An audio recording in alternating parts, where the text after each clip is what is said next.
Hello guys, radyo ako tulad sa Fremont Cancer Therapy. Wala man ako't mabulig sa akin nga miga nga dya nga pinansyal kundi ang mag-imaw lang ka na. Magantis ka magsulid dya ka dya, malagin sa galianay. Naglagin kami. Then, lang pagsulid ka kan miga, diretso to dayon sa sekretarya. Kinpakita ng anang nga mga dara pati ang anang bulong. So, pagkatapos, nagdiretso kami sa EMC, sa oncology unit dyan, no? Sa EMC. So, nagsinulid kami rin dyan. Mau naman ra ang taga-kulasi nga nagpa-chemo man. Halin kami sa Fremont.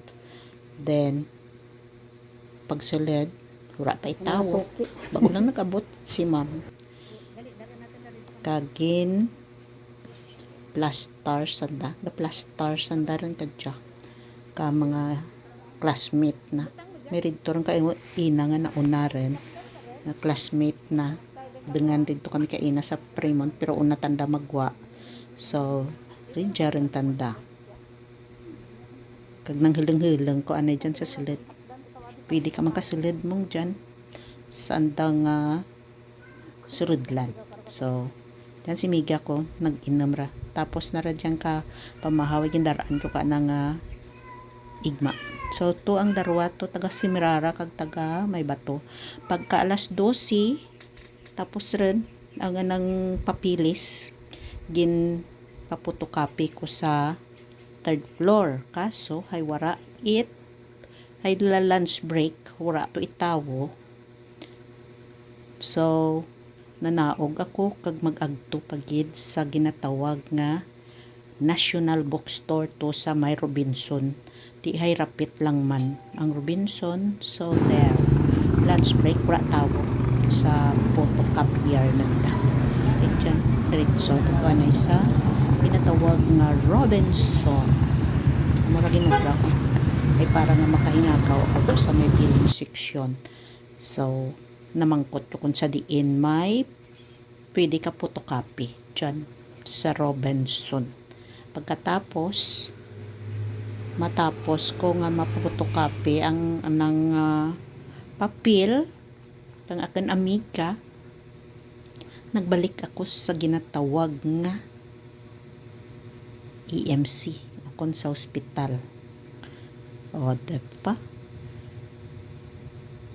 bayad lang ako dyan karakang 4 pesos sa anang sangka page lang ay amura ka ang ibalik sa dito sa oncology unit then dyan kidali-dali ako mag-agto sa may EMC balik kag mag-agto sa may billing section so mga more than 1 hour man ako dyan karakadulay pero tigid bagal ko na ma S15 kaya iti mo nga sala gali payment kilit na rin dyan so tapos daw mga pasado man alauna imidya ako kagkagwa dyan sa ginatawag nga billing section kag nagbayad ako kang 100 pesos sa anang papel to then pagkatapos wala ko rin ma-videohan ang iba pagwa namin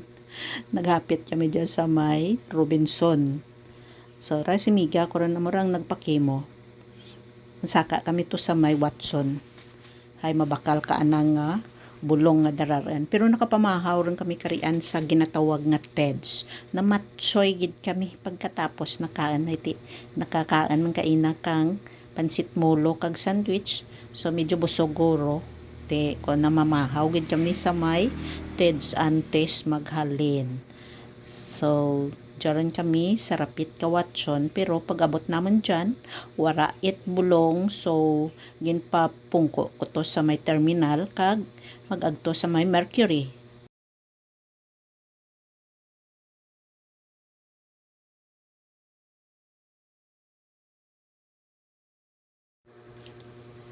malawid niya inuras ang akin niya pagdelay to sa may Mercury hay kaduro kang mga nagabarakal kabulong hay isot ang andang dispatchador o kon ang cashier gani gabulig rin.